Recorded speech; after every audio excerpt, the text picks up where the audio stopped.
एक फिल्म बनी थी जिसका शीर्षक था 3 इडियट्स, जिसमें जो मुख्य भूमिका थी आमिर खान साहब ने निभाई थी उसे फुनसुक वांगडू के नाम से। वो भूमिका शायद आपसे प्रभावित होकर हुई, क्या ये सच है?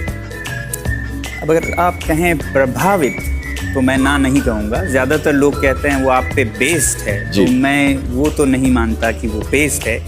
इन्फ्लुएंस्ड या प्रभावित हम कह सकते हैं। मगर फिर मैं नहीं चाहता कि लोग इस देश में किसी भी काम को तब माने जब वो किसी फिल्म से जुड़ी हो। तो ये अगर हो भी तो मुझे कोई गर्व नहीं, ना हो तो मैं इसमें कोई पछतावे की बात नहीं देखता। An engineer and a teacher, a man with many missions, Sonam Wangchuck. ये जो इंसान है ना सोनम वांगचुक, ये कोई हमारी तरह नॉर्मल इंसान नहीं है। ये ना साइंटिस्ट आदमी है।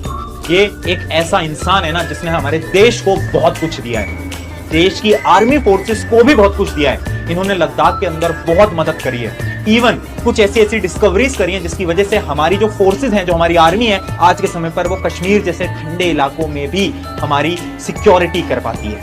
वो सारी डिस्कवरीज उस इकलौते इंसान और उसकी टीम की है। अब जब एक इंसान एक देश के लिए इतनी सारी डिस्कवरीज करता है ना, तो वो कोई नोबेल पुरस्कार जैसे बड़े बड़े अवार्ड्स डिजर्व करता है। लेकिन क्योंकि वो इंसान भारत देश से है, तो यहाँ पर तो एकदम उल्टा हो गया, यहाँ पर तो एकदम अपोजिट हो गया कि वही इंसान इतने दिनों से हंगर स्ट्राइक पे बैठा हुआ है। और सबसे शॉकिंग चीज ये है कि एक भी न्यूज चैनल के अंदर ये खबर आपको देखने को नहीं मिलेगी।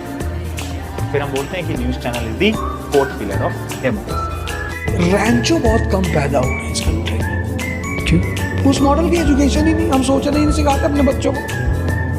हमने बच्चों को परसेंटेज लाना सिखाते हैं। तो वो लग रहा है कि लड़के सॉफ्ट हो गए, कमजोर हो गए। मैंने ना बचपन में कोट पढ़ी थी जो मुझे एकदम याद आ गई, आप अभी बात करी। इट्स कि when a man blame other people then he has a long journey to cover, right? He is not there yet. When a man blames himself, he's halfway there. When a man blames nothing and just takes it as it is, he's arrived.